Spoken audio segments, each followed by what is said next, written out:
Sustainability definition and scope. The development in sustainable development, often dropped for shorthand convenience, connotes the sense of hopeful progress to a better life. It suggests an evolving process that restores the balance needed for long-term organizational and social well-being. The 2R's definition of sustainability: resources, the wise use and management of economic and natural resources, and respect for people and other living things, encompasses the version put forth by the UN Brundtland Commission, a sufficient legacy for future generations, as well as Elkington's triple bottom line: economic, social, and environmental performance.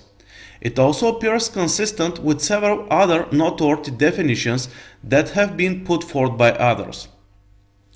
A business variation of the Brundtland definition was published by the International Institute for Sustainable Development, which states adopting business strategies and activities that meet the needs of the enterprise and its stakeholders today, while protecting, sustaining, and enhancing the human and natural resources that will be needed in the future. The WBCSD, a coalition of 170 international companies committed to sustainable development, looks at sustainability as a combination of two other concepts. One is eco-efficiency, a term linking financial and environmental performance to create more value with less adverse impact. The other term is corporate social responsibility, which is defined as the business commitment to contribute to sustainable economic development, working with employees, their families, the local community, and society at large to improve their quality of life. The Council asserts that the drive towards sustainability is best furthered by focusing on these concepts, along with the use of innovation and technology, the management of ecosystems, and the design of markets. Another meaning of sustainability has been suggested by Forum for the Future. This meaning was adopted for Sustainability Integrated Guidelines for Management, or SIGMA, an initiative launched by the UK Department of Trade and Industry in partnership with the Forum, the British Standards Institutions, and Accountability, a UK-based international professional institute. According to Forum, organizations pursue sustainability by actively managing and enhancing 5 types of assets: natural capital, the environment; human capital, people; social capital, social relationships and structures; manufactured capital, fixed assets; and financial capital, profit and loss, sales, shares, etc. Sustainability is achieved by living off the income, flows or outputs from these capitals, rather than by degrading the capitals themselves. The UK government says the goal of sustainable development is to enable all people throughout the world to satisfy their basic needs and enjoy a better quality of life, without compromising the quality of life of future generations. For the UK government itself, this goal is to be pursued in an integrated way through a sustainable, innovative and productive economy that delivers high levels of employment, and a just society that promotes social inclusion, sustainable communities and personal well-being. At the same time, the goal must be achieved in ways that protect and enhance the physical and natural environment and use resources and energy as efficiently as possible. These and other definitions that have emerged over the years have suggested the following important aspects of sustainability that must be considered when designing and implementing a sustainability development system.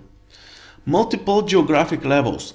If sustainability is to be accomplished, it must be done through people and their organizations at the local, regional and global levels. Moving target. The sustainability of societies and organizations, like good personal health, is a moving target that requires ongoing attention. Easier to see failure than success. Metrics and other indicators can help gauge progress towards sustainability, but only to a point. Unfortunately, it is difficult to tell when sustainability is achieved.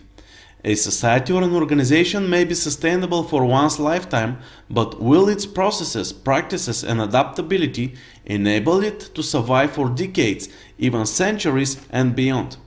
It's hard to tell.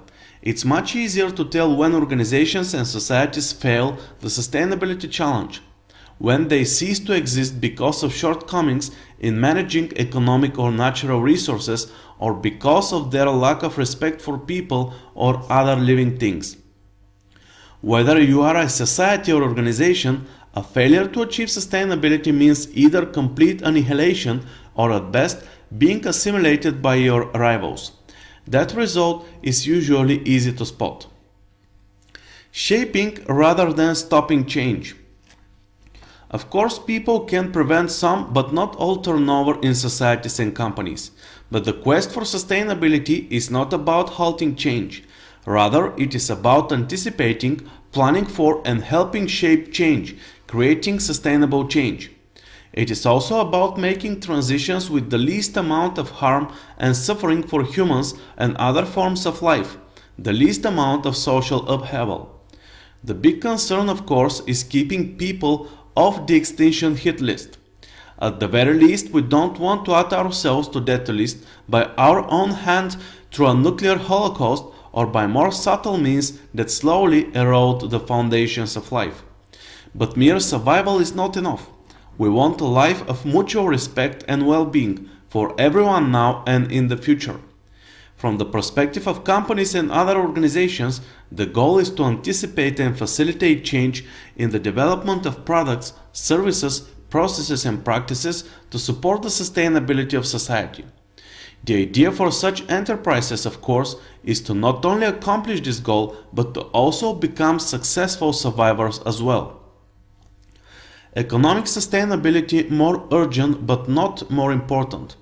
From a company's perspective, is economic sustainability, often the ultimate undoing of a business, more important than social or environmental sustainability. It cannot be denied that economic performance often lies at the top of a company's priority list, and that lack of that performance is commonly fatal for a CEO's career. But the question is like asking which is more important to human life, air, water, or food. Air to a human, like money to a company, is the thing most urgently needed for survival. But a person's lack of water and food, like a company's inadequate social and environmental performance, can eventually prove deadly as well. The failure of a business to appreciate its social and environmental risks and opportunities can significantly retard economic performance and weaken its competitive position. Interdependence of sustainability elements. Sustainability elements, respecting resources in the case of the two R's or economic, social, and environmental considerations in the case of the triple bottom line, are not independent, isolated concepts but closely related. Certainly, tax policy and other economic incentives can have profound effects on how business serves or harms environmental or social interests. Business ethics, union rights, and sweatshop practices pose economic and social concerns. Collaboration essential for success. Given these interdependencies and other complexities of sustainability issues, no one sector, not government, not business, not non-governmental organizations can master them on its own. The quest for sustainability must be a joint effort where organizations take these lessons and apply them collaboratively. The positive impact of their efforts will be multiplied.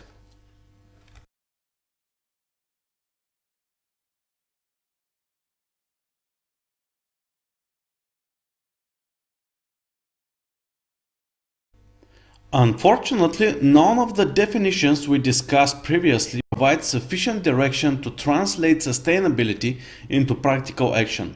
For example, how can the listener divide more from the burnt-out meaning, development that meets the needs of the present without compromising the ability of future generations to meet their own needs? What are the true needs of the present generation?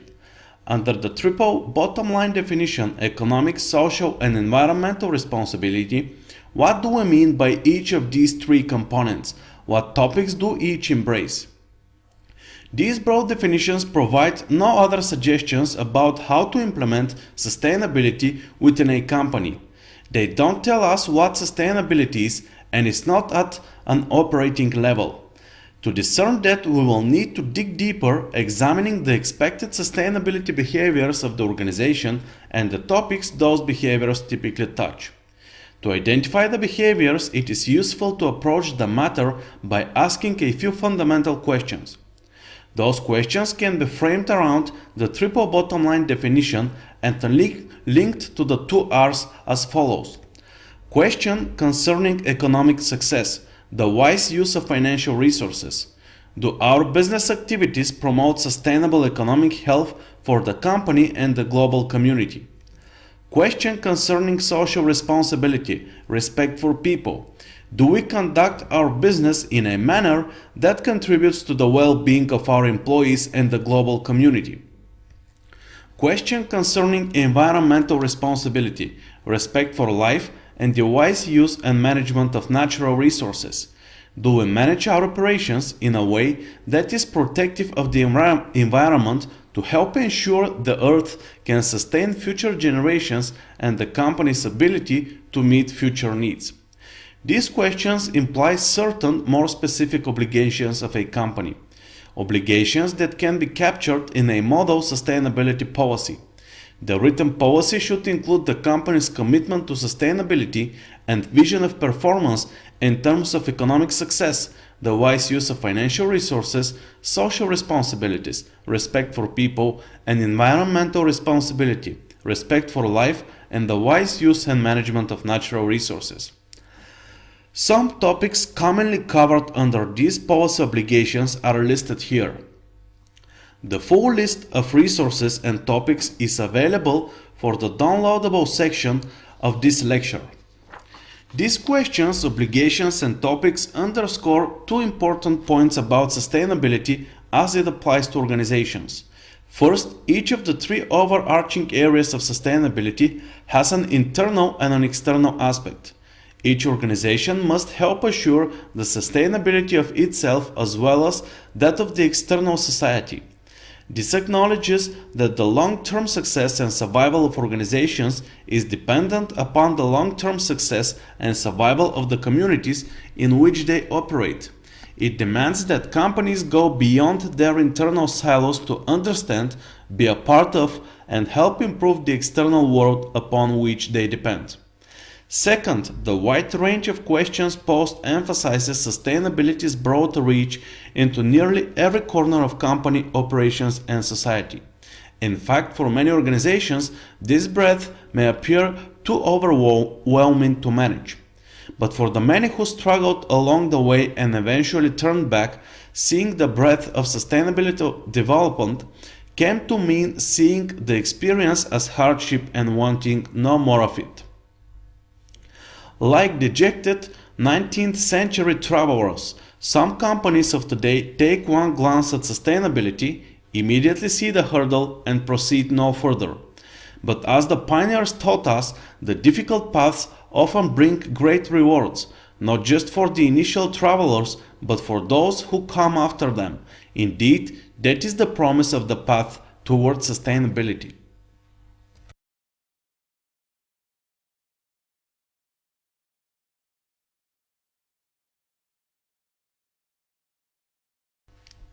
In this and next lecture, we are going to explore the key elements of a sustainability development system. One approach to setting a company on course to sustainability is the Sustainability Development System, or SDS. This approach requires focused, skilled, well-trained leaders and teams, careful planning and execution, and of course, plenty of patience. Other assets are required as well. Here are some critical elements of SDS. First, the drivers. These are the elements that help assure the organization is continually motivated to drive toward sustainability. They include a champion leader. A champion within the company must bring the idea of sustainability forward and start things moving. Approach for selling management on sustainability. One person can't steer a ship or make a permanent change to a company without first having a vision of what is needed and then convincing others to help. Accountability mechanisms. These mechanisms are the teeth of the program. They show that the company is serious about this effort. Second group of elements are the efficient enablers. These elements enable the organization to undertake its sustainability efforts in a logical, coordinated, and efficient way. They include organizational structure. A few teams of supporters are needed to move the company along its course. They must communicate the sustainability message throughout the organization, collect and compile feedback, and ensure appropriate actions are being taken. Deployment and integration. A sustainability initiative won't be successful unless it becomes part of the culture of the company. People in all corners of the organization must understand, accept, and support the concept. The third group, the pathway. These elements, which map the path towards sustainability, are vision, values, and policy. These statements define what sustainability means within the company. They describe the ultimate objectives of the SDS. Operating system standards. Operating system standards document the cyclical management process that serves as the engine for change. Strategic planning for aligned priorities. One part of the operating system is strategic planning, which is essential for prioritizing among the many possible actions towards sustainability. This tool helps the organization focus its resources on those things that provide the greatest value. The next group, the evaluators. These elements are needed to gauge the organization's progress towards sustainability. They enable the operation to make appropriate adjustments when performance comes up short. These elements include indicators and goals. Specific goals create a clear picture of our destination. Measuring and reporting progress. What gets measured gets managed. What gets managed gets done. Effective measurement, analysis, and reporting provide a clear picture of progress to those inside and outside the organization. Stakeholder engagement and feedback. These elements of a SDS gives a company a true view of how others see it. It is important that a corporation calibrate its views of itself with those of outsiders who care.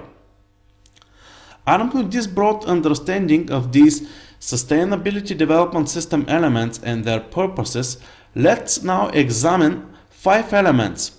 In this lecture, we will examine the champion leader and vision, values, and policies, and in the next lecture, sales approach, organizational structure, and the sponsor. These elements are the measures first needed to lift a sustainability initiative off the ground. A key internal driver is the champion or leader. The champion is the person who brings forward the idea of a sustainability business agenda and rallies the organization to commence action.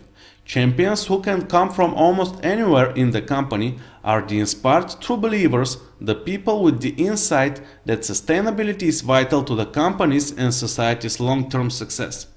Their main task is to gain converts among the movers and shakers of the corporation and to create a network of other influential champions who form a core team to move the idea forward. Where should the champion look for core team members? The best place may be among leaders from a few business units as well as from key functions such as environmental health and safety, human resources, supply chain, business planning, finance, governance, community relations, etc.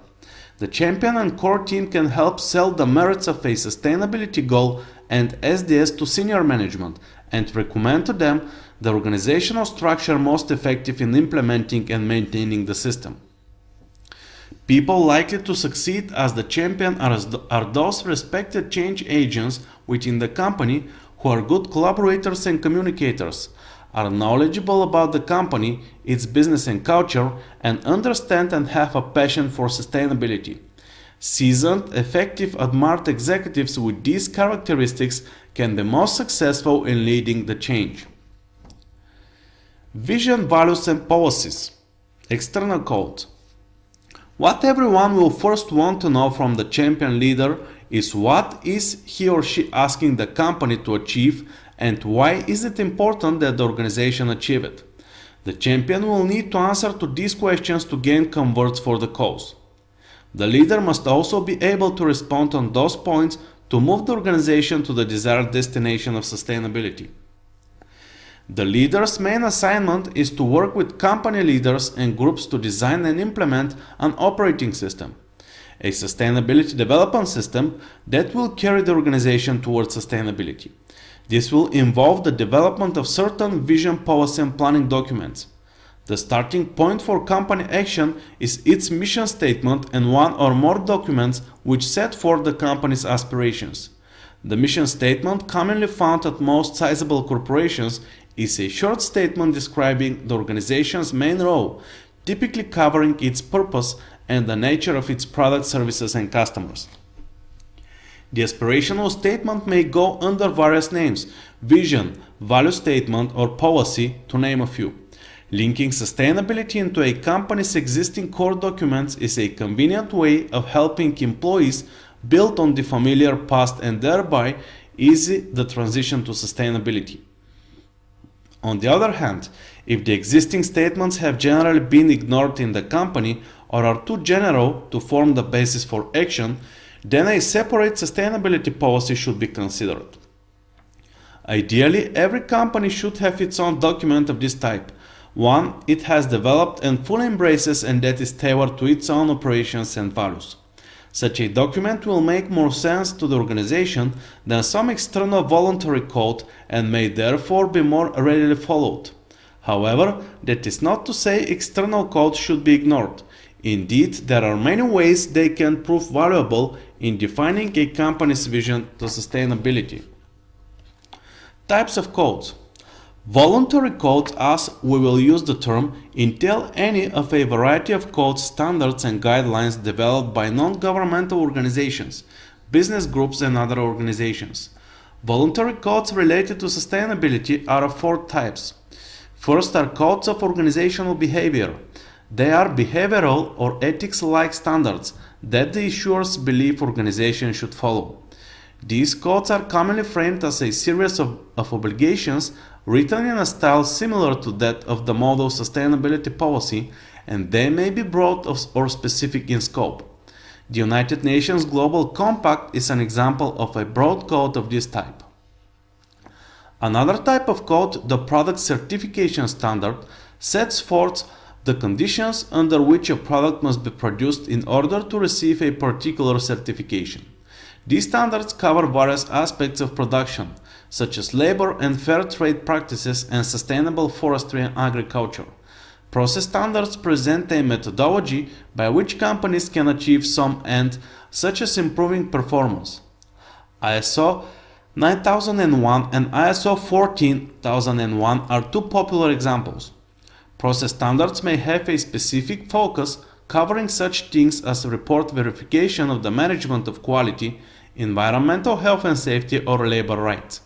Other process standards may have a broad scope, encompassing social responsibility, sustainability, or, as in the case of the Baldrige Award criteria, even the entire management of the business.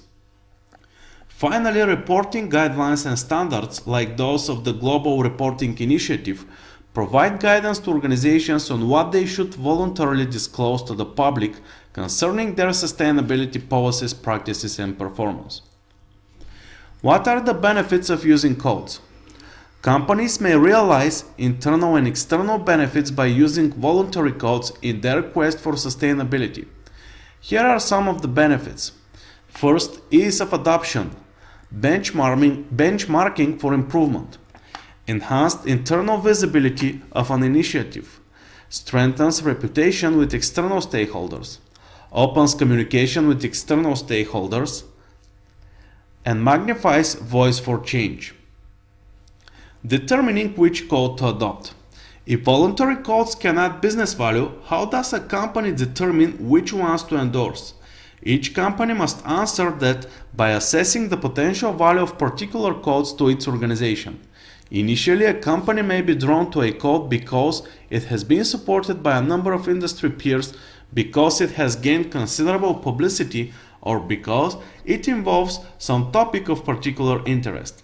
Once a code comes into the sights of the company, It can be assessed by posing certain questions, such as: is the topic relevant and material to the company? Is this an important area where improvement or company-wide consistency is needed? What burden is imposed on endorsing companies? Is the code sufficiently flexible and not overly prescriptive? How much credibility does the code and its issuing body have with company management and key stakeholders? Are there legal implications? Armed with these questions for evaluating voluntary codes, a company can explore some of them for possible adoption.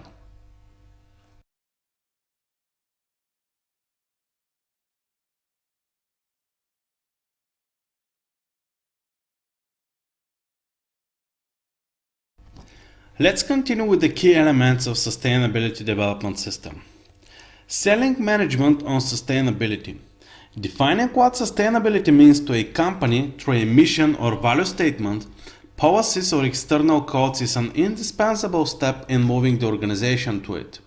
But the organization isn't going anywhere near sustainability unless someone explains why it should.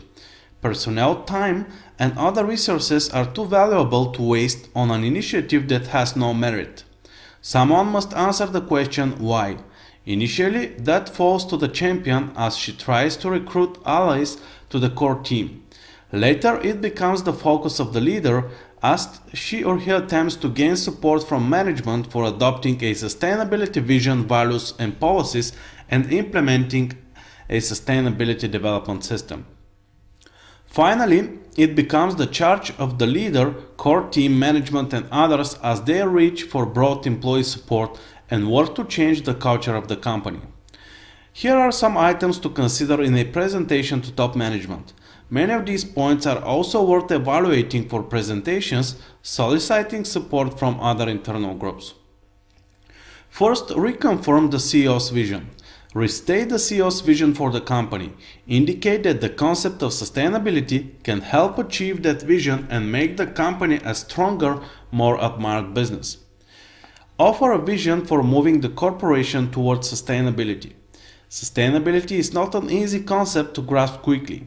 While a company may choose to use corporate social responsibility or other terms to describe sustainability to employees, the concept of sustainability should not be ignored. Third, link the drive towards sustainability with business objectives. Show how the sustainability commitments tie to the top 3 or 4 business priorities of the CEO. Introduce the idea of pursuing sustainability through a sustainability development system. Discuss the elements of a SDS, identifying what parts of the system already exist within the company and what gaps need to be filled. Talk about how much time and money such an effort may take. Present the business case for pursuing a SDS. Present the show me the money model, economic financial rationale, and draw from some practical examples of business value, especially those taken from the company itself, its competitor, or other businesses. Create a sense of urgency for action. If there is some public scandal or internal incident concerning ethics, governance, security, labor relations, environmental performance, or other sustainability topic that has management's attention, the presentation might mention that situation and the lessons it holds for the company. Discuss some key sustainability trends that most affect the organization and identify the challenges and opportunities those trends pose. This can also add impetus for action. Large global companies may want to review how projected changes in demographics may affect recruiting and marketing strategies. Think not only about trends in population shifts and resource depletion, but in governance, extended producer responsibility, pollution, globalization, socially responsible investing, and other issues. Acknowledge that a SDS is advantageous but not essential for success. To boost credibility, concede that there are successful companies that do not openly embrace the economic, social, environmental balance that sustainability suggests, just as there were many good companies that did not only openly embrace many of the business concepts that the company now takes as gospel.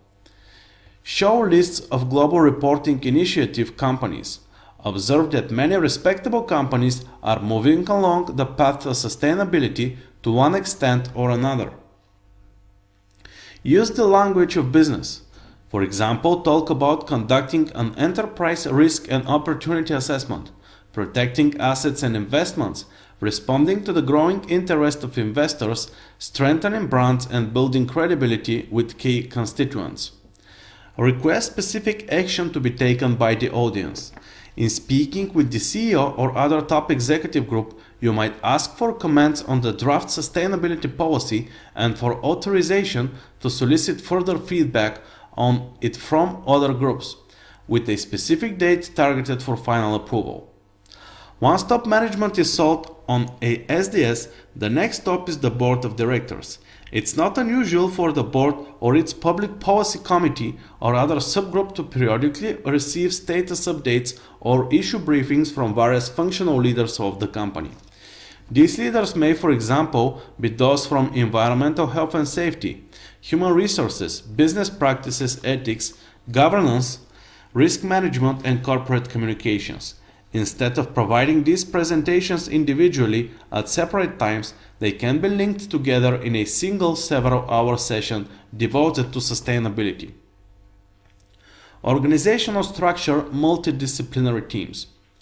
If a SDS will provide great value to a corporation, does that warrant hiring a large centralized staff of people to execute and oversee it? Generally, it doesn't.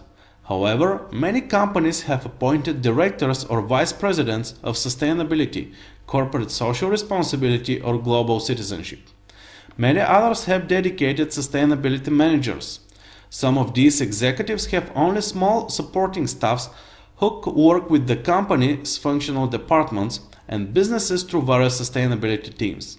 Whether a company needs a full-time sustainability leader or someone who has only a portion of her time devoted to that function depends upon the size and complexity of the company and the extent and visibility of its public risks. In any event, a company that wants to adopt a sustainability development system and undertake internal and external communication around sustainability would be hard-pressed to succeed without a named leader. Indeed, multidisciplinary teams offer some important advantages. First, sustainability by its nature is a multidisciplinary issue. With an agenda almost as broad as the business itself, sustainability can be too large to manage under a single function. Second, a multidisciplinary structure means that each participating member has a seat at the table where the concept of sustainability and its implementation are routinely discussed. Over time, this produces a solid base of influential managers across the company. Third, the multidisciplinary structure helps ensure that sustainability plans are thoroughly evaluated from many perspectives and therefore more likely to succeed. Fourth, with sustainability achievements typically broadcast both inside and outside the company, some healthy competition for good results is likely to arise among team members. This competition keeps members motivated and efforts moving forward. And finally, the multidisciplinary approach helps assure that a critical mass of support and action on sustainability remains even though one or two functions may be undergoing reorganization or other disruptive changes. Another part of the support organization for sustainability is the sponsor. If the leader needs help, this is the person she or he can turn to. The sponsor can be the CEO or some other member of senior management who can provide advice on the best way to maneuver through the corporate maze to get things done. If there is some roadblock to progress, the sponsor can use his or her influence and authority to help eliminate it. If there are some doors that need opening, he or she can provide the key. Without a trusted and skilled sponsor, a sustainability initiative can become mired down in corporate politics and rust away on the side of the road. The sponsor is important, but so are the champion or leader and the teams and other groups. Working together, they can be the force that changes the company, making sustainability one of its basic values and the foundation for long-term success.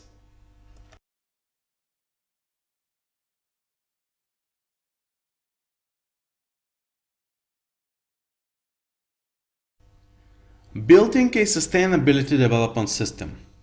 You find a vision of sustainability for your organization. You have convinced company management that the journey towards sustainability is worthwhile. A leader has been appointed and support teams have been organized and motivated to sell the corporate ship on its way. Now what? The next step is to chart the pathway to this elusive destination, to define a process that will extract the greatest business value from the effort year after year. This sustainability management process should be mapped out, recorded in some way, such as in a set of system standards, and communicated to all who will be involved in implementing and measuring sustainability performance. Sustainability development system standards let participants understand the overall process and their role in it. Together with a sustainability policy, the standards serve as a constitution of sorts, setting the values, relationships, and approach that can successfully guide the organization over the long term regardless of circumstances, regardless of people. Like a constitution, the SDS standards should be institutionalized in a written document. Recording the process also makes it easier for the leader to solicit feedback on it and amend it over time to improve its efficiency and effectiveness. The core team may want to share the SDS standards with external stakeholders who are targeted to provide feedback. This shows the stakeholders how the company will constructively use their input. Telling stakeholders about these standards also underscores that sustainability is not merely a public relations concern, as it may be in other organizations, but something more serious, a basis for running the business. Today, management system standards abound. Many are based on the old plan to check act process loop that became popular in quality circles several decades ago and more recently in environmental health and safety. Some of the more noteworthy management system standards are ISO 9001 Quality Management System Standard, ISO 14001 Environmental Management System Standard, ISO 26000 Social Responsibility Guidance, OXAS 80001, and many more. How to develop a SDS standard? If a company is serious about gaining business value from efforts aimed at sustainability, one way to help assure this happens year after year is through a sustainability development system that draws from some of the best features of established management system standards, as well as from those things that experience has shown drive performance. Each company should develop its own SDS standards that take advantage of the structure, tools and systems that have already proven successful. If the organization believes ISO 9001 or 14001 has served them well, those standards can be adjusted and extended to the other aspects of sustainability. A company that follows this strategy can develop their own system standards deploying the Model SDS standard that you can download from the Resources tab section of this lecture. Note that unlike most established management system standards, the model is geared for the entire organization, not just individual facilities. Because a sustainability development system standard is the roadmap for moving towards sustainability over the long term, the version of the SDS standards adopted by the company should be communicated to all who will be involved. One of the practical challenges of implementing operating system standards is how to link the elements together in a cogent schedule that allows for the logical and efficient flow of information and decision making. The schedule should tie operating system elements with other typical business processes, such as budgeting and personal performance reviews. Here is an example of a SDS process schedule, which is related to the SDS model you downloaded. After the first cycle through the system, subsequent cycles may only require the updating of original plans rather than completely redrafting them. While most system steps are intended to be updated or redone annually, the big picture review and perhaps the stakeholder feedback might be undertaken every 2 or 3 years. Once the sustainability development system is laid out in a rational schedule, implemented throughout the organization, and debugged to the point it is performing smoothly, a company should notice a significant difference. It should see an improvement in business efficiency, alignment, and productivity, an improvement in finding business opportunities and addressing risks, and an improvement in the respect it commands from employees and others who can bring it success.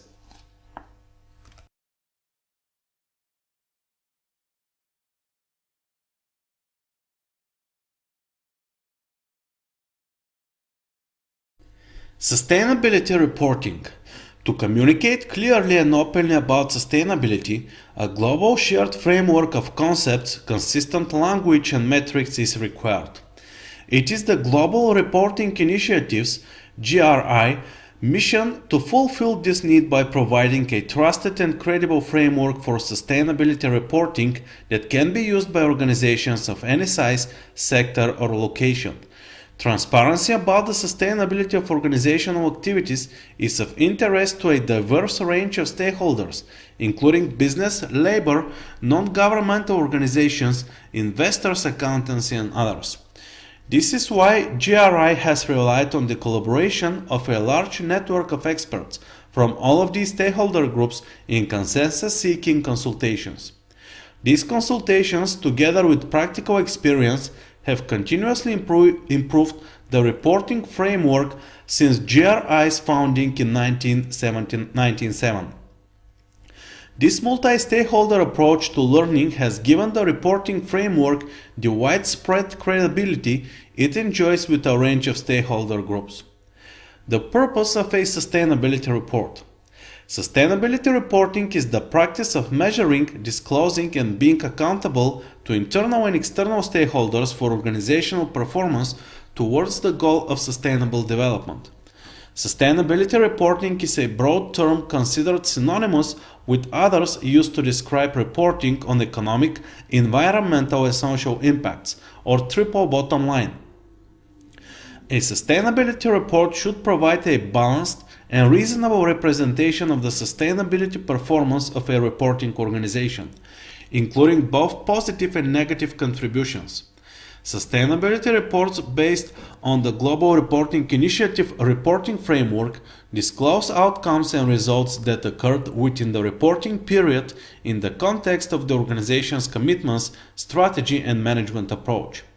Reports can be used for the following purposes, among others: benchmarking and assessing sustainability performance with respect to laws, norms, codes, performance standards, and voluntary initiatives. Demonstrating how the organization influences and is influenced by expectations about sustainable development. And comparing performance within an organization and between different organizations over time. All Global Reporting Initiative reporting framework documents are developed using a process that seeks consensus through dialogue between stakeholders from business, the investor community, labor, civil society, accounting, academia, and others. All reporting framework documents are subject to testing and continuous improvement. The Global Reporting Initiative reporting framework is intended to serve as a generally accepted framework for reporting on an organization's economic, environmental, and social performance. It is designed for use by organizations of any size, sector, or location. It takes into account the practical considerations faced by the diverse range of organizations, from small enterprises to those with extensive and geographically dispersed operations. The reporting framework contains general and sector-specific content that has been agreed by a wide range of stakeholders around the world to be generally applicable for reporting on organizations' sustainability performance. The sustainability reporting guidelines consist of principles for defining report content and ensuring the quality of reported information. It also includes standard disclosures made up of performance indicators and other disclosure items, as well as guidance on specific technical topics in reporting. Indicator protocols exist for each of the performance indicators contained in the guidelines. These protocols provide definitions, compilation guidance, and other information to assist report preparers and to ensure consistency in the interpretation of the performance indicators. Users of the guidelines should also use the indicator protocols. Sector supplements complement the guidelines with interpretations and guidance on how to apply the guidelines in a given sector and include sector-specific performance indicators. Applicable sector supplements should be used in addition to the guidelines rather than in place of the guidelines. Technical protocols are created to provide guidance on issues in reporting, such as setting the report boundary. They are designed to be used in conjunction with the guidelines and sector supplements and cover issues that face most organizations during the reporting process. Global Reporting Initiative Guidelines. The Sustainability Reporting Guidelines consist of reporting principles, reporting guidance, and standard disclosure, including performance indicators. These elements are considered to be of equal in weight and importance. Part 1. Reporting Principles and Guidance. Three main elements of the reporting process are described in this Part 1. To help determine what to report on, this section covers the reporting principles of materiality, stakeholder inclusiveness, sustainability context, and completeness, along with a brief set of tests for each principle. Application of these principles with the standard disclosures determines the topics and indicators to be reported. This is followed by principles of balance, comparability, accuracy, timeliness, reliability, and clarity, along with tests that can be used to help achieve the appropriate quality of the reported information. This section concludes with guidance for reporting organizations on how to define the range of entities represented by the report, also called the report boundary. Part 2. Standard Disclosures. It contains the standard disclosures that should be included in sustainability reports. The guidelines identify information that is relevant and material to most organizations and of interest to most stakeholders for reporting the three types of standard disclosures: strategy and profile, disclosures that set the overall context for understanding organizational performance, such as its strategy, profile, and governance; management approach, disclosures that cover how an organization addresses a given set of topics in order to provide context for understanding performance in a specific area; performance indicators, indicators that elicit comparable information on the economic, environmental, and social performance of the organization. Applying the guidelines. All organizations, private, public, or non-profit, are encouraged to report against the guidelines, whether they are beginners or experienced reporters, and regardless of their size, sector, or location. Reporting can take various forms, including web or print, standalone, or combined with annual or financial reports. The first step is to determine report content. Guidance for this is provided in Part 1. Some organizations may choose to introduce reporting against the full reporting framework from the outset, while others may want to start with the most feasible and practical topics first and phase in reporting on other topics over time. All reporting organizations should describe the scope of their reporting and are encouraged to indicate their plans for expanding their reporting over time. Global Reporting Initiative application levels. Upon finalization of their report, preparers should declare the level to which they have applied the GRI reporting framework via the GRI application level systems. This system aims to provide report readers with clarity about the extent to which the guidelines and other reporting framework elements have been applied in the preparation of a report. Report preparers with a vision or path for incrementally expanding application of the Global Reporting Initiative reporting framework over time. Declaring an application level results in a clear communication about which elements of the reporting framework have been applied in the preparation of a report. To meet the needs of new beginners, advanced reporters, and those somewhere in between, there are three levels in the system. They are titled C, B, and A. The reporting criteria found in each level reflects an increasing application or coverage of the reporting framework. An organization can self-declare a plus at each level, C+, B+, or A+, if they have utilized external assurance. An organization self-declares a reporting level based on its own assessment of its report content against the criteria in the GRI application levels. In addition to the self-declaration, reporting organizations can choose one or both of the following options: have an assurance provider offer an opinion on the self-declaration, or request that the GRI check the self-declaration. A request for notification of use. Organizations that have used the guidelines and/or other elements of the Global Reporting Initiative reporting framework as the basis for their report are requested to notify the Global Reporting Initiative upon its release. While notifying GRI, organizations can choose any or all of the following options. Simply notify the GRI of the report and provide hard and soft copy. Register their report in GRI's online database of reports. Request GRI checks their self-declared application level. Maximizing report value. Sustainability reporting is a living process and tool and does not begin or end with a printed or online publication.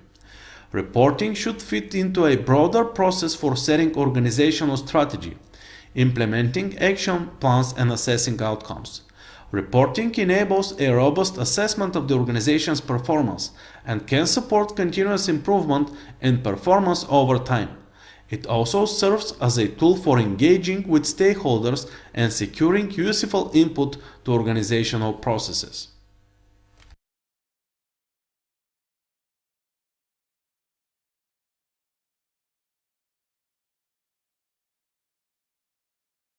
United Nations Global Compact. The UN Global Compact Foundation was created in order to nurture a leadership platform that focused on the development, implementation, and disclosure of accountable and viable corporate policies and practices. The principle of the foundation is to align business procedures and policies with 10 values that are acceptable to all countries, focusing on the areas of human rights, labor, environment, and anti-corruption. By doing this, companies will guarantee that markets, commerce, technology, and finance improve in ways that will assist in creating a sustainable and inclusive global economy. UN Global Compact Principles and Participation. The 10 Global Compact Principles of the Global Compact Foundation are as follows. First, organizations ought to uphold the internationally proclaimed human rights. Organizations should be sure they are not violating human rights by participating in abuses. Business must allow their employees to participate in collective bargaining and association, eliminate forms of forced and compulsory labor, abolish child labor, and eliminate discrimination pertaining to employment and occupation. Business should support a protective approach to environmental challenges, promote greater environmental responsibility, and encourage the development and diffusion of environmentally friendly technologies.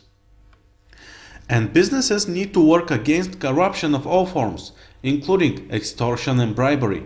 While these global compact principles seem simple, they can be difficult for business to maintain. Therefore, motivation should be performed in order to keep companies invigorated. How Global Compact members can benefit. In order for companies to stay motivated when implementing the 10 principles, the Global Compact members must see the benefits. These are some of the following benefits Global Compact members will see when they implement these policies. First, adoption of a reputable and globally accepted policy structure for the growth, operation, and disclosure of ecological, social, and governance procedures and practices.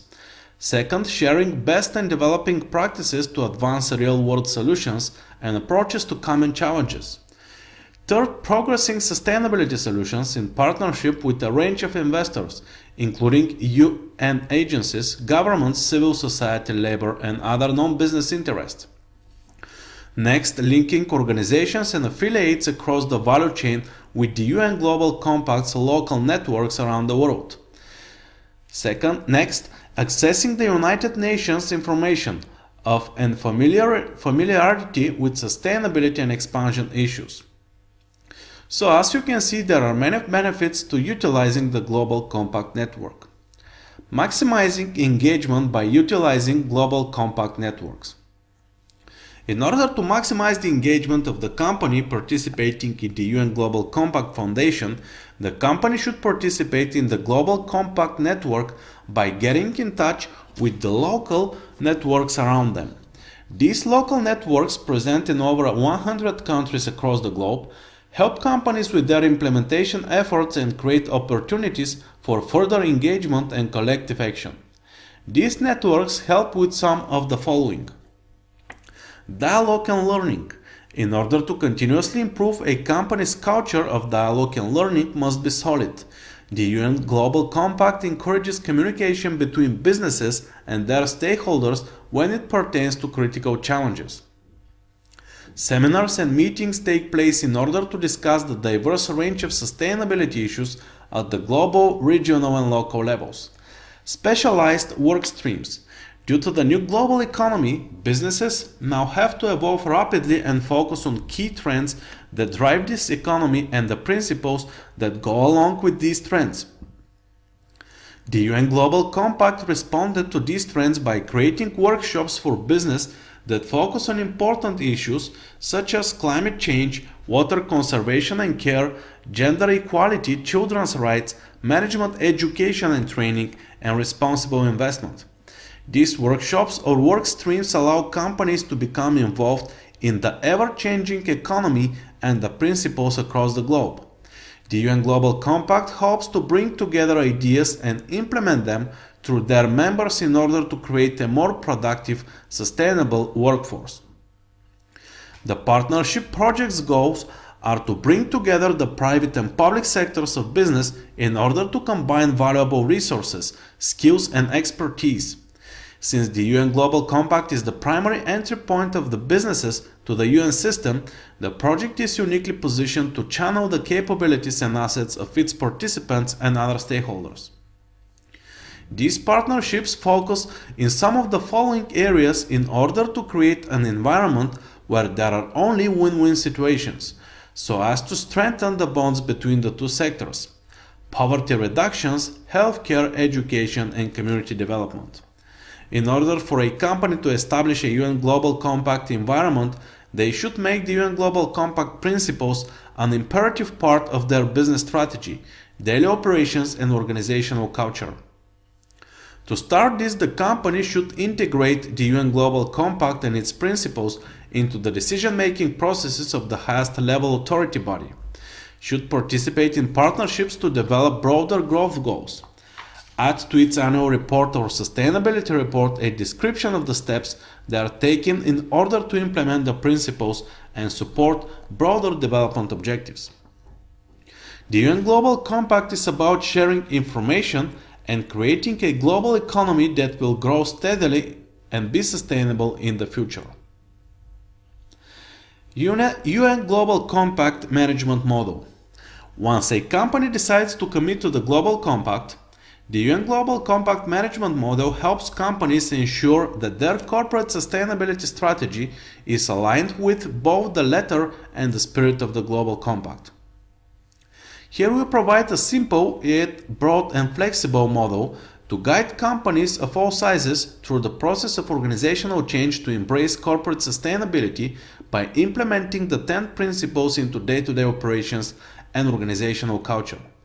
Providing actionable guidance that is applicable to a wide variety of companies is a difficult task. This task is not only challenging because companies operate in vastly different contexts, but also because companies need to ensure their behaviors, investments, and plant activities are designed to address a variety of global issues: human rights, labor, environment, and anti-corruption. Recognizing that a company's ability to integrate the 10 principles evolves over time and that there is no one-size-fits-all approach, the model has adopted the shape of a circle to suggest that progress requires an iterative and ongoing process. After all, there is neither a right entry point nor end point to a company's sustainability journey. nor an approach that ensures the company will get every part of its strategy right during an initial pass. The model is flexible and should be used to guide annual strategy planning and execution efforts in relation to integrating the Global Compact principles, forming a response to ad hoc issues or a combination of these elements. In other words, this model is equally effective when used on an annual basis, a semi-annual basis, or even on an ad hoc basis. While each of the model steps provides an essential piece to support a company's corporate sustainability efforts, companies might benefit from customizing the order of steps to meet their specific needs. The UN Global Compact Management Model guides companies through the process of formally committing to assessing, defining, implementing, measuring, and communicating a corporate sustainability strategy based on the Global Compact and its principles. Note the scope of the UN Global Compact Management Model focuses on the steps companies take once having made the commitment to the UN Global Compact. In addition, please note that this is a dynamic and continuous process designed to assist companies in achieving higher levels of performance over time. Now let's examine the model. Step 1. Commit. Leadership commitment to mainstream the Global Compact principles into strategies and operations and to take action in support of broader UN goals in a transparent way. During this step, company leadership publicly signals its commitment to stakeholders. Specifically, leadership commits to supporting the Global Compact and making the 10 principles part of the strategy, culture, and day-to-day operations of the company, with oversight provided by transparent governance structures. Step 2. Assess. Assess risks, opportunities, and impacts across Global Compact issue areas. Equipped with a commitment to the Global Compact and in support of UN goals, the company assesses its risks and opportunities in financial and extra-financial terms, as well as the impact of its operations and activities on the issue areas on an ongoing basis in order to develop and refine its goals, strategies, and policies. Step 3. Define. Define goals, strategies, and policies. Based on its assessment of risks, opportunities, and impacts, the company develops and refines goals and metrics specific to its operating context and creates a roadmap to carry out its program. Step 4. Implement. Implement strategies and policies through the company and across the company's value chain. The company establishes and ensures ongoing adjustments to core processes, engages and educates employees, builds capacity and resources, and works with supply chain partners to address and implement its strategy. Step 5. Measure. Measure and monitor impacts and progress toward goals.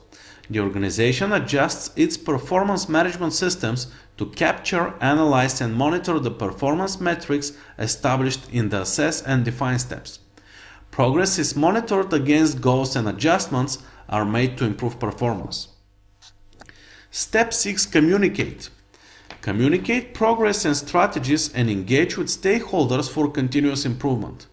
During this step, the company communicates its progress and forward-looking strategies for implementing its commitment by developing a communication on progress and engages with stakeholders to identify ways to improve performance continuously. Implementing the Global Compact can be a difficult and complex effort that requires strong leadership. As a company starts its journey to integrate the Global Compact principles, company leadership may find it helpful to assign responsibility for developing and driving the efforts throughout the company to one or more people. Depending on the size of the company and scale of operations, company leadership may put a support team in place to take the company through iterations of the management process. This person or team needs to have leadership support in the form of mandate and resource availability to drive change throughout the organization. As a company becomes more advanced in its integration of the strategies into day-to-day policies and operations and embedding a culture of corporate sustainability throughout its organization, everyone in the company eventually becomes involved in driving the principles throughout daily activities. Over time, the breadth of corporate sustainability tasks may require a cross-functional steering committee that comprises representatives from various business units to refine the strategy, review potential investments, and remove obstacles.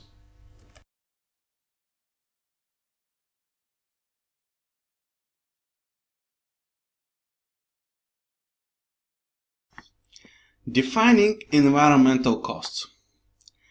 The emergence of a proactive approach means that management of environmental costs is becoming a matter of high priority and intense interest. Several reasons can be offered for this increased interest, but two in particular stands out. First, in many countries, environmental regulations have increased significantly. Often the regulatory laws carry enormous fines or penalties, thus strong incentives for compliance exist. Furthermore, the cost for compliance can be significant. Selecting the least costly way of compliance becomes a major objective. To satisfy this objective, compliance costs must be measured and their fundamental causes identified. Second, regulators and companies are beginning to realize that it may be more cost-effective to prevent pollution rather than to clean it up. The approach to environmental regulation seems to be shifting from a command and control approach to a market-driven approach. This new market-driven approach means that successful treatment of environmental concerns is now a significant competitive issue. Corporations are discovering that meeting sound business objectives and resolving environmental concerns are not mutually exclusive. To understand this critical observation, it is important to examine a concept known as eco-efficiency. The eco-efficiency paradigm. Eco-efficiency is defined as the ability to produce competitively priced goods and services that satisfy customer needs while simultaneously reducing negative environmental impacts, resource consumption, and costs. Eco-efficiency means producing more goods and services using less materials, energy, water, and land, while at the same time minimizing air emissions, water discharges, waste disposal, and the dispersion of toxic substances. However, perhaps the most important claim of the eco-efficiency paradigm is that preventing pollution and avoiding waste is economically beneficial, that it is possible to do more with less. Moreover, it is complementary to and supportive of sustainable development. Sustainable development is defined as development that meets the needs of the present without compromising the ability of future generations to meet their own needs. Although absolute sustainability may not be attainable, progress toward its achievement certainly seems to have some merit. Eco-efficiency implies a positive relationship between environmental and economic performance.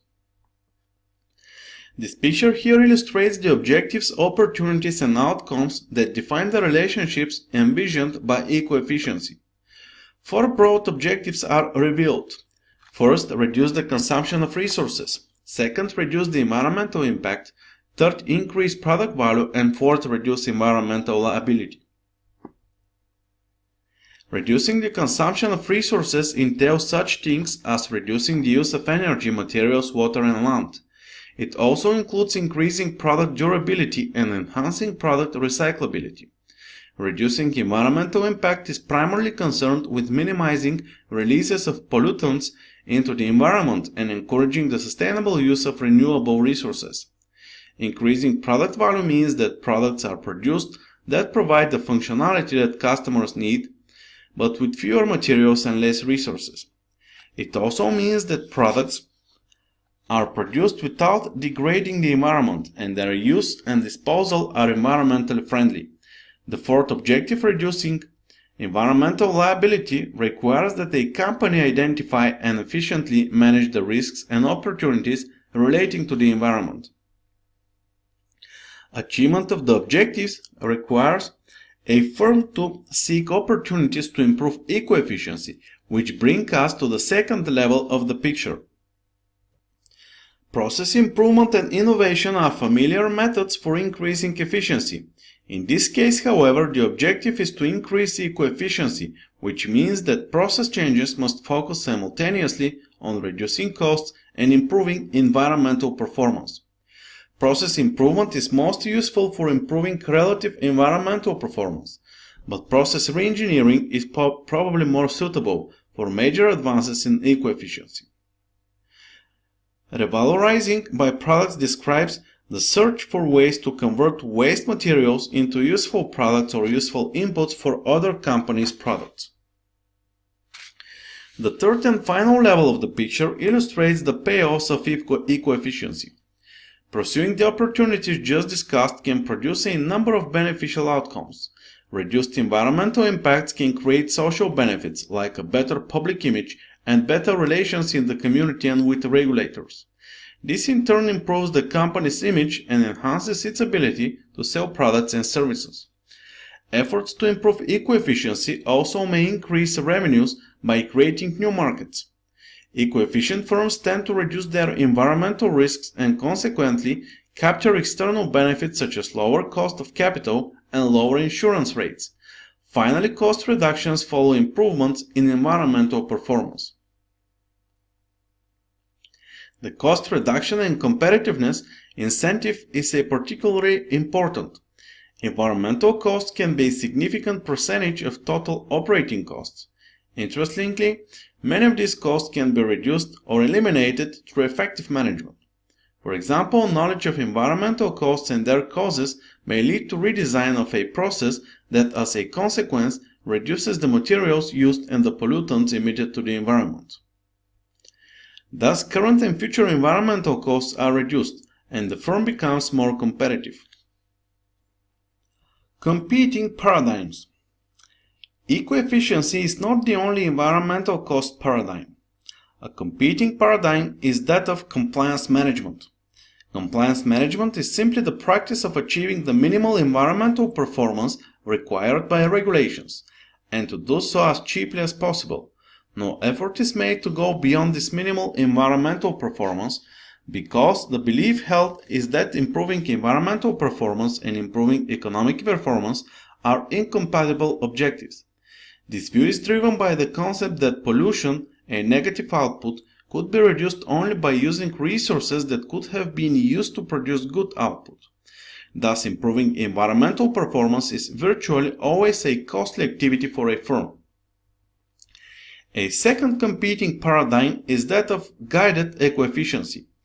Guided eco-efficiency maintains that pollution is a form of economic inefficiency and that properly designed environmental regulations will stimulate innovation such that environmental performance and economic efficiency will simultaneously improve. Under this view, the type of regulation required is that which specifies the required level of improvement in environmental performance without specifying how this improvement is to be achieved. According to this view, regulatory intervention is required because managers have bounded rationality and, if left to themselves, will not voluntarily undertake actions to improve environmental performance.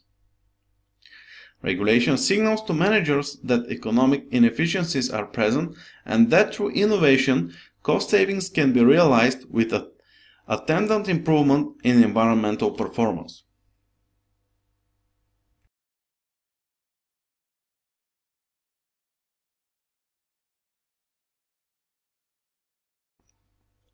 Environmental cost categories and reports. Before environmental cost information can be provided to management, environmental costs must be defined. Various possibilities exist. However, an appealing approach is to adopt a definition consistent with a total environmental quality model. In the total environmental quality model, the ideal state is that of zero damage to the environment. Damage is defined as either direct degradation of the environment, such as the emission of solid, liquid, or gaseous residues into the environment, or indirect degradation, such as unnecessary usage of materials and energy. Accordingly, environmental costs can be referred to as environmental quality costs. In a similar sense to quality costs, environmental costs are costs that are incurred because poor environmental quality exists or may exist. Thus, environmental costs are associated with the creation, detection, remediation, and prevention of environmental degradation. With this definition, environmental costs can be classified into 4 categories: prevention, detection, internal failure, and internal failure costs. External failure costs, in turn, can be subdivided into realized and unrealized categories. Let's examine each one category. Environmental prevention costs are the costs of activities carried out to prevent the production of contaminants and/or waste that could cause damage to the environment. Pollution prevention activities are often referred to as P2 activities. Examples of prevention activities include evaluating and selecting suppliers, evaluating and selecting equipment to control pollution, designing processes and products to reduce or eliminate contaminants, training employees, studying environmental impacts, auditing environmental risks, and so on. Environmental detection costs are the costs of activities executed to determine if products, processes, and other activities within the firm are in compliance with appropriate environmental standards. The environmental standards and procedures that the firm seeks to follow are defined in 3 ways. First, regulatory laws of governments. Second, voluntary standards developed by the International Standards Organization. And third, environmental policies developed by management. Examples of detection activities are auditing environmental activities, inspecting products and processes, developing environmental performance measures, carrying out contamination tests, and so on. Environmental internal failure costs are costs of activities performed because contaminants and waste have been produced but not discharged into the environment. Thus, internal failure costs are incurred to eliminate and manage contaminants or waste once produced.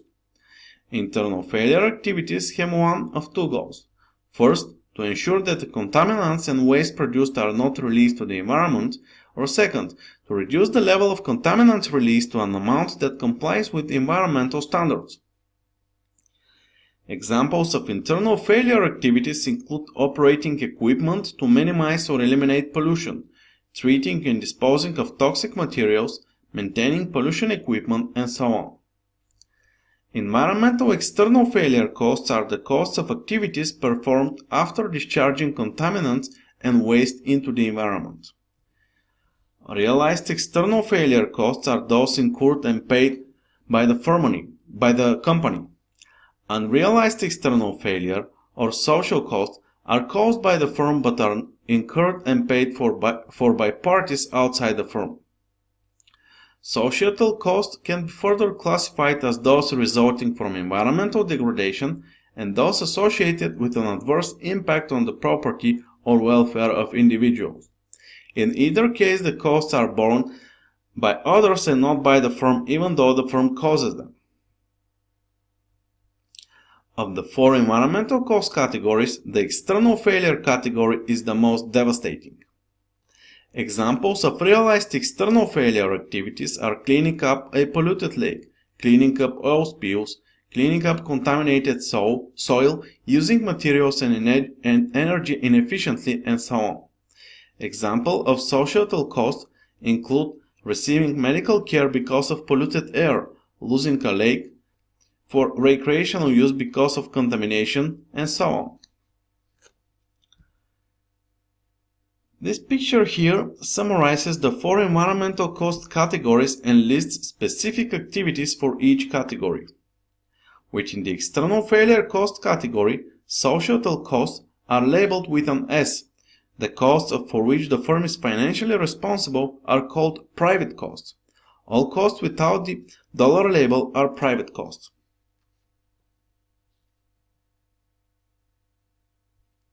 Environmental cost report. Environmental cost reporting is essential if an organization is serious about improving its environmental performance and controlling environmental costs. A good first step is a report that details the environmental costs by category. Reporting environmental costs by category reveals 2 important outcomes: the impact of environmental costs on firm profitability, and second, the relative amounts expended in each category. This picture here provides an example of a simple environmental cost report. The report highlights the importance of the environmental costs by expressing them as a percentage of total operating costs. In this report, environmental costs are 30% of total operating costs, seemingly a significant amount. From a practical point of view, environmental costs will receive managerial attention only if they represent a significant amount. Considerable evidence now exists concerning this issue. The cost report also provides information relating to the relative distribution of the environmental costs. A relative distribution of environmental costs is shown in this picture. Of the total environmental costs, only 20% are from the prevention and detection categories. Thus, 80% of the environmental costs are failure costs, costs that exist because of poor environmental performance. This distribution emphasizes the need to increase P2 activities. Like the quality costing model, the underlying concept is that increasing prevention activities will drive down the cost of failure activities in a way that is cost beneficial. Environmental cost reduction. Investing more in prevention or P2 and detection activities can bring about a significant reduction in environmental failure costs. Environmental costs appear to behave in much the same way as quality costs. The lowest environmental costs are attainable at the zero damage point, much like the zero defect point of the total quality cost model. Thus, an eco-efficient solution would focus on prevention with the usual justification that prevention is cheaper than the cure. Analogous to the total quality management model, zero damage is the lowest cost point for environmental costs. Evidence exists that zero degradation is the low cost point for many types of contaminating activities. Environmental financial report. Eco-efficiency suggests a possible modification to environmental cost reporting. Specifically, in addition to reporting environmental costs, why not report environmental benefits? In a given period, there are three types of benefits: additional revenues, current savings, and cost avoidance. Additional revenues are revenues that flow into the organization due to environmental actions such as recycling paper, finding new applications for non-hazardous waste, and increased sales due to an enhanced environmental image. Cost avoidance refers to ongoing savings of costs that had been paid in prior years. Current savings refer to reductions in environmental costs achieved in the current year. By comparing benefits produced with environmental costs incurred in a given period, a type of environmental financial statement is produced. Managers can use this statement to assess progress, benefits produced, and potential for progress, environmental costs.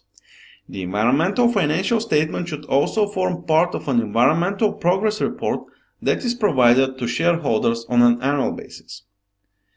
This picture here provides an example of an environmental financial statement. The benefits reported reveal good progress, but the costs are still 2.5 times the benefits, indicating that more improvements are clearly needed.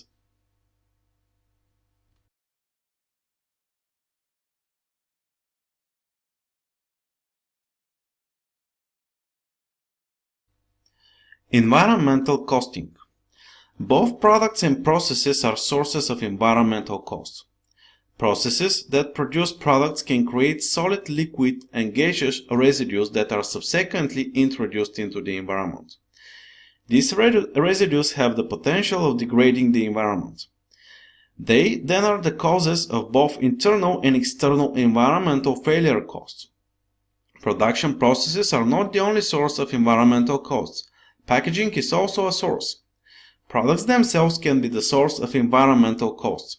After selling a product, its use and disposal by the customer can produce environmental degradation. These are examples of environmental post-purchase costs. Most of the time, environmental post-purchase costs are borne by society and not by the company, and thus are social costs. Environmental product costs. The environmental costs of processes that produce, market, and deliver products, and the environmental post-purchase costs caused by the use and disposal of the products are examples of environmental product cost. Full environmental costing is the assignment of all environmental costs, both private and social, to products. Full private costing is the assignment of only private costs to individual products. Private costing then would assign the environmental costs to products caused by the internal processes of the company. Private costing is probably a good standard point for many firms.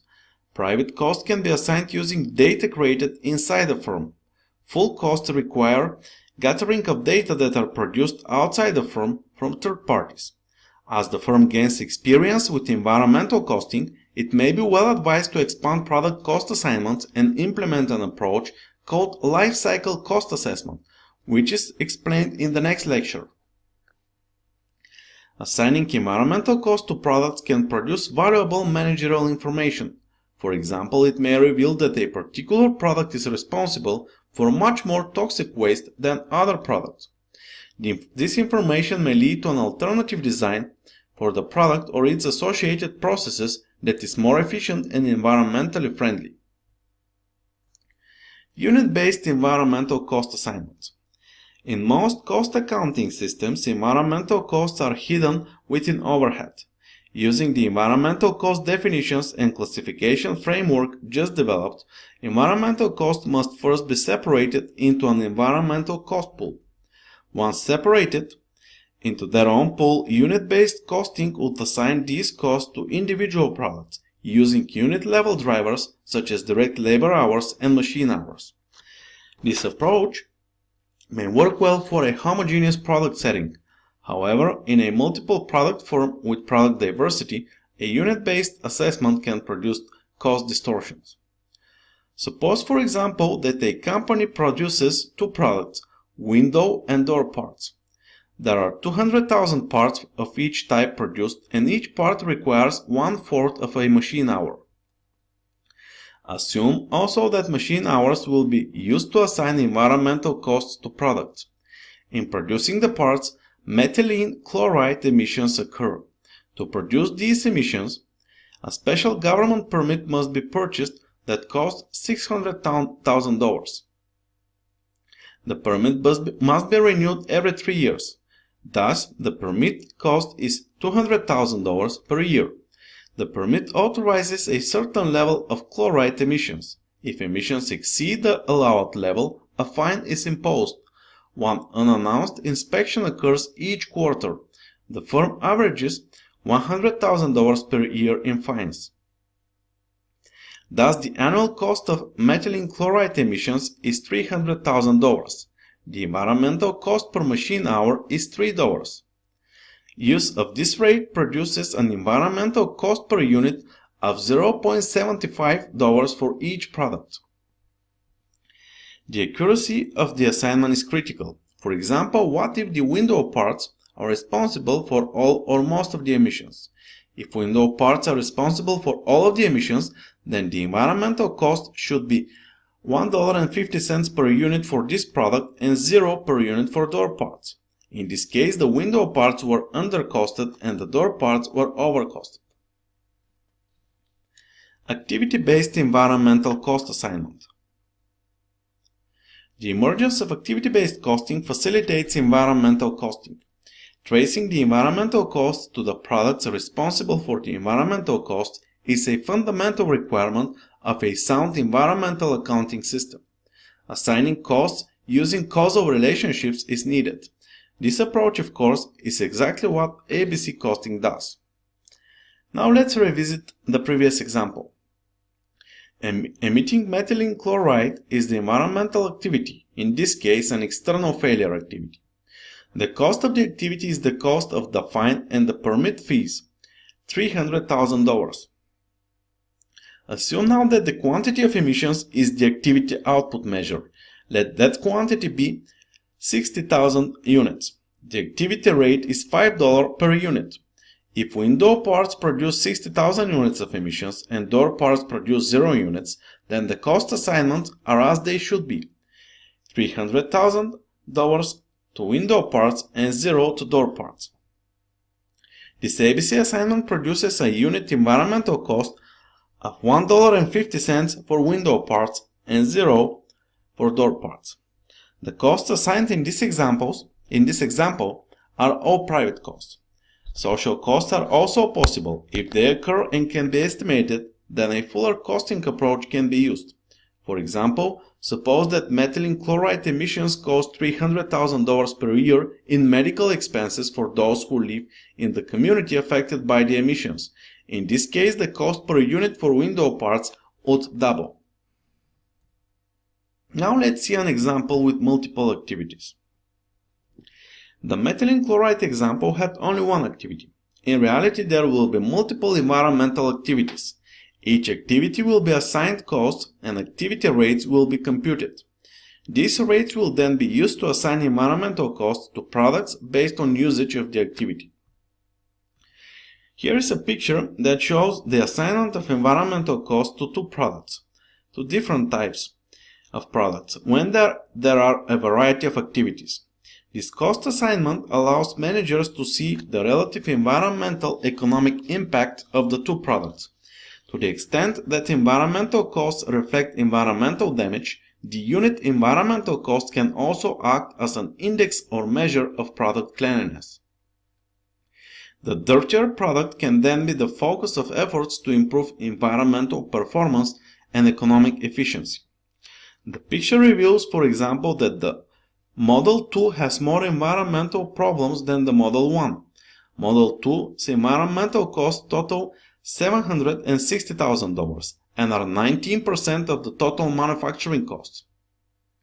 Furthermore, its environmental failure costs are $700,000, representing 92% of the total environmental costs. Model 1 portrays a much better picture. Its environmental costs total $156,000, which is 8% of the total manufacturing costs, and the failure costs are 29.5% of the total environmental costs. It is evident that the Model 2 offers the most potential for environmental and economic improvements.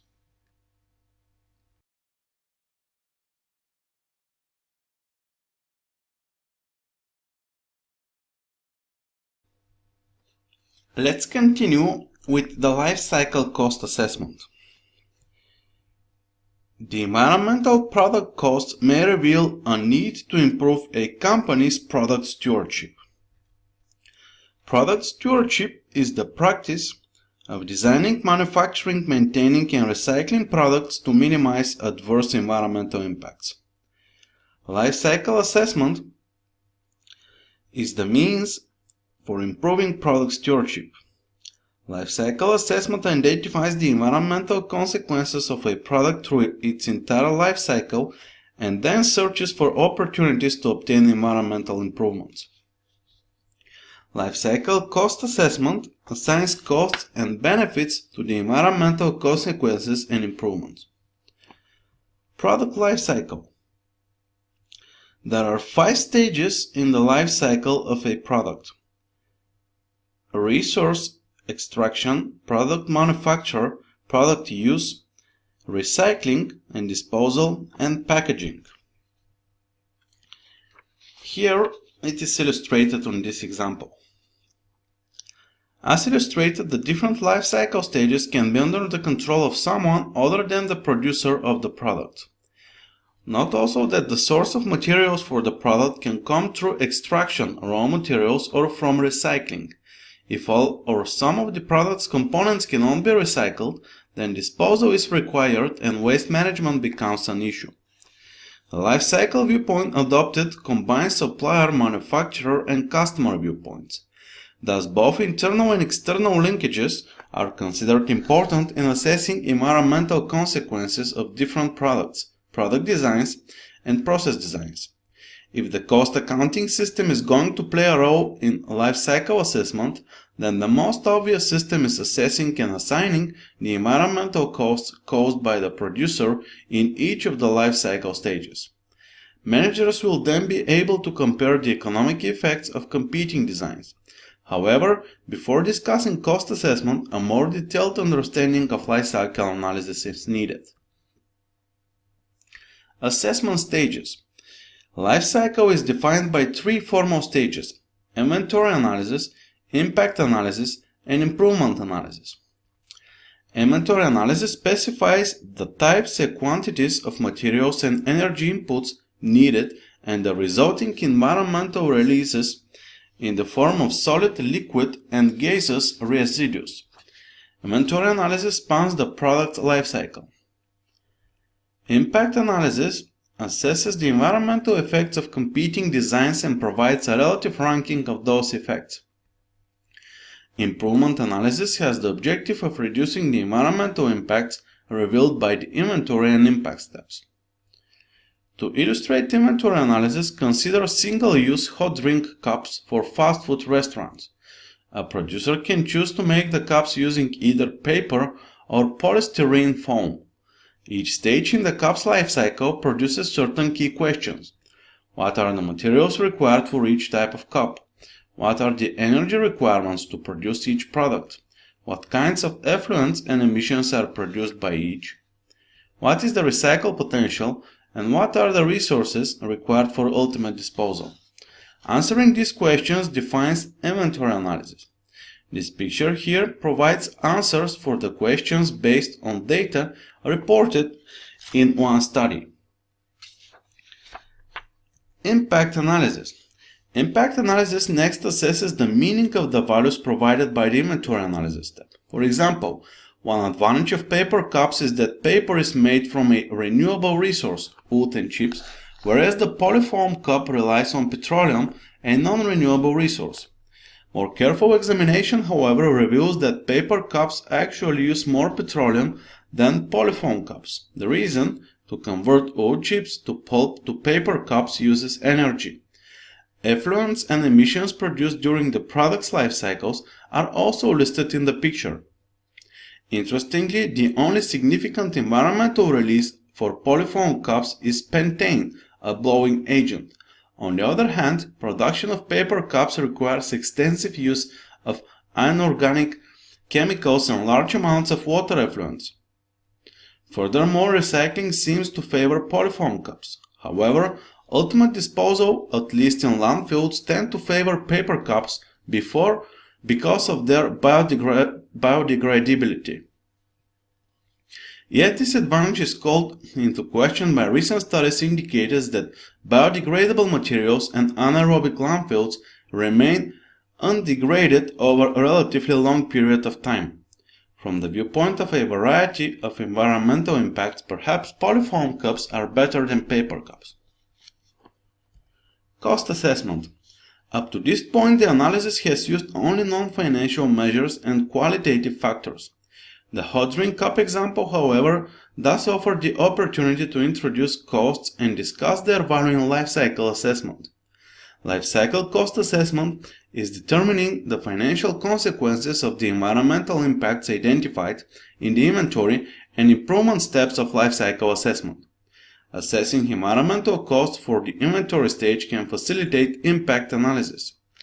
In the paper cup versus polyfoam cup example, the comparisons of operational data were fairly clean in the sense that one product's environmental impacts were almost always less than the other products.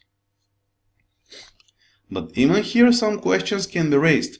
For example, what is the cost of producing pentane emissions compared to the cost of water effluents and particulates? What are the economic benefits from recycling polyfoam cups? The advantage of assigning costs is that the total environmental costs provide an index that can be used for ranking the competing alternatives. How are costs assigned? The answer to the cost assignment question has already been given. Materials costs are assigned through direct tracing. We can identify the amount of materials consumed per unit and then multiply by the price paid for the materials. Energy costs and the costs of producing environmental releases are assigned through driver tracing. Thus, for existing products or processes, if they are the cost object, we simply identify the associated environmental activities and their costs, calculate an activity rate, and assign those costs to the respective products. If some of the energy consumption and environmental releases are associated with the use of the product after purchase, then a full environmental costing analysis requires their inclusion. It is also possible to assign only private costs. Recycling and disposal are separate but important issues. Many of the costs here are social costs, and their measurement becomes more difficult. Taking only a private costing approach is also possible for recycling and disposal. For example, assume that the following environmental costs per unit have been determined for the 2 cups. The unit lifecycle costs provide a summary measure of the relative environmental impact of the 2 products and serve to support the qualitative interpretations of the operational and subjective environmental data found in the picture. Improvement analysis. Assessing the environmental impacts in operational and financial terms sets the stage for the final step, that of searching for ways to reduce the environmental impacts of the alternatives being considered or analyzed. It is this step that connects with the control system of an organization. Improving the environmental performance of existing products and processes is the overall objective of an environmental control system.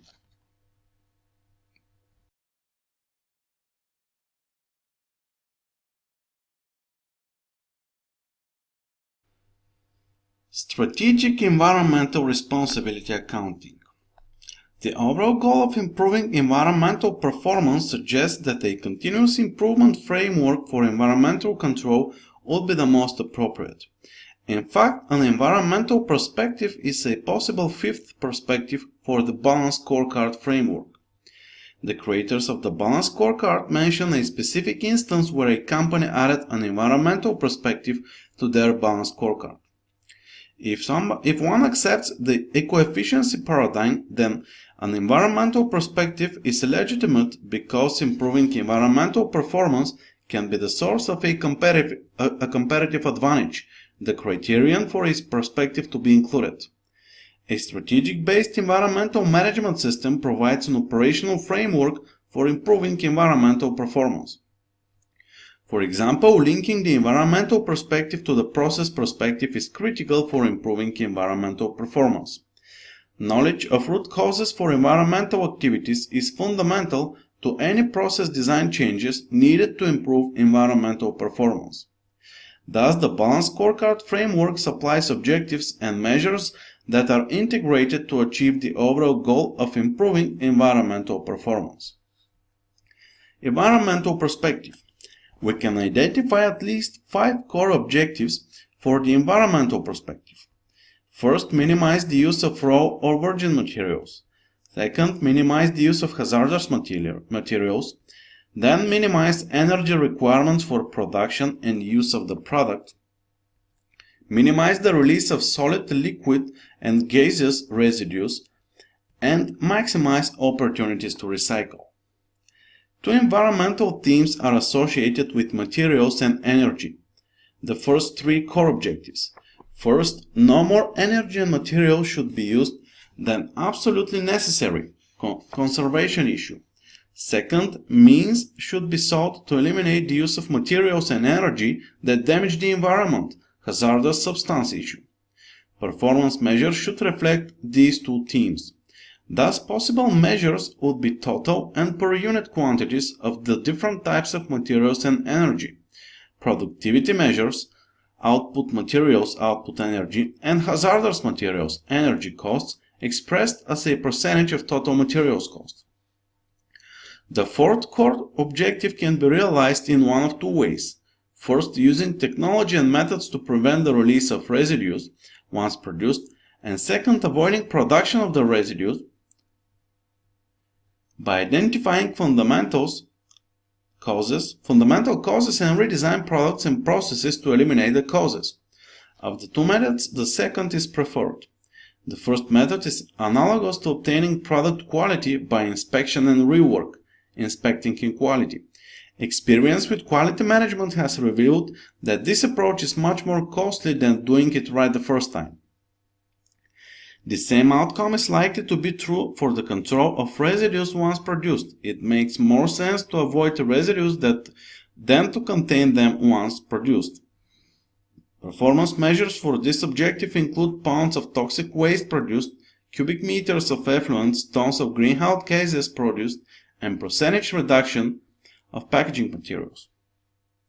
The fifth objective emphasizes conservation of non-renewable resources by their reuse. Recycling reduces the demand for extraction of additional raw materials. It also reduces environmental degradation by reducing the waste disposal requirements placed on end users. Measures include pounds of materials recycled, number of different materials, number of different components, percentage of units remanufactured, and energy produced from incineration. This picture here summarizes the objectives and measures for the environmental perspective. Now let's continue with the role of activity management. Analysis of environmental activities is critical for a sound environmental control system. Of course, as we already know, identifying environmental activities and assessing their costs are prerequisites for activity-based environmental costing. Knowing the environmental costs and what products and processes are causing them is absolutely essential as a first step for control. Next, environmental activities must be classified as value-added and non-value-added. Non-value-added activities are those that are not necessary if the firm were operating in an optimal, environmentally efficient state. If production of contaminants is equivalent to economic efficiency, then all failure activities must be labeled non-value-added. Adopting an eco-efficiency paradigm implies that activities will always exist that can simultaneously prevent environmental degradation and produce a state of economic efficiency better than the current state. Failure activities, of course, are not the only non-value-added activities. Many detection activities such as inspection are non-value-added as well. Non-value-added environmental costs are the costs of non-value-added activities. These costs represent the benefits that can be captured by improving environmental performance. The key to capturing these benefits is identifying root causes for non-value-added activities, and then redesigning products and processes to minimize and ultimately eliminate these non-value-added activities. Design for the environment. This special design approach aimed at minimizing non-value-added activities is called design for the environment. It touches products, processes, materials, energy, and recycling. In other words, the entire product life cycle and its effects on the environment must be considered. Manufacturing processes, for example, are the direct sources of many solid, liquid, and gaseous residues. Many of these end up being released into the environment. Often, redesign of a process can eliminate the production of such materials. Product design can also reduce environmental degradation. Financial measures. Environmental improvements ought to produce significant and beneficial financial consequences. This means that the firm has achieved a favorable trade-off among failure activities and prevention activities. If eco-efficient decisions are being made, then total environmental costs should diminish as environmental performance improves. Thus, environmental cost trends are an important performance measure. One possibility is preparing a non-value-added environmental cost report for the current period and comparing these costs with the non-value-added costs of the prior period. An example of such a report is shown in this picture. Some care should be taken in how costs and trends are measured. Cost reduction should be attributable to environmental improvements and not simply to discharging some environmental liability. Thus, external failure costs should reflect the average annual obligations resulting from current environmental efficiency. Therefore, the cost of cleaning up water pollution in 2006 is the expected annual cost assuming current environmental performance remains the same. The $2,700,000 cleanup cost, for example, could be the annual amount that must be set aside to make available total funds necessary to execute cleanup efforts 5 years from now. As actions are taken to improve environmental performance, this may mean that the amount of Future cleanup will diminish, thus reducing the annual fund amount to $2,100,000. The $600,000 trend improvement then is attributable to improved environmental performance. Another possibility is computing total environmental costs as percentage of sales and tracking this value over several periods. This picture here illustrates such a trend graph. This graph is of particular interest because it tracks all environmental costs, not just non-value-added environmental costs. If eco-efficient decisions are being made, we should observe a reduction in total environmental costs. This implies that there is a favorable trade-off between investments in environmentally related prevention activities and reduction of environmental failure costs. The trend should be downward as eco-efficient investments are made. Other graphical illustrations for specific areas can also be used to show progress. For example, a bar graph can be used to show the total amount of a pollutant emitted on a year-by-year basis. A downward trend would be a favorable indication. Pie charts can be useful as well. For example, a pie chart could visually display hazardous waste management by category: percentage of waste incinerated, percentage of waste treated, percentage of waste recycled or reclaimed, percentage of waste landfilled, and percentage of waste deep well injected. This picture here illustrates a bar graph analysis of chlorofluorocarbon releases over a 4-year period. And this pie chart here is a pie chart for hazardous waste management.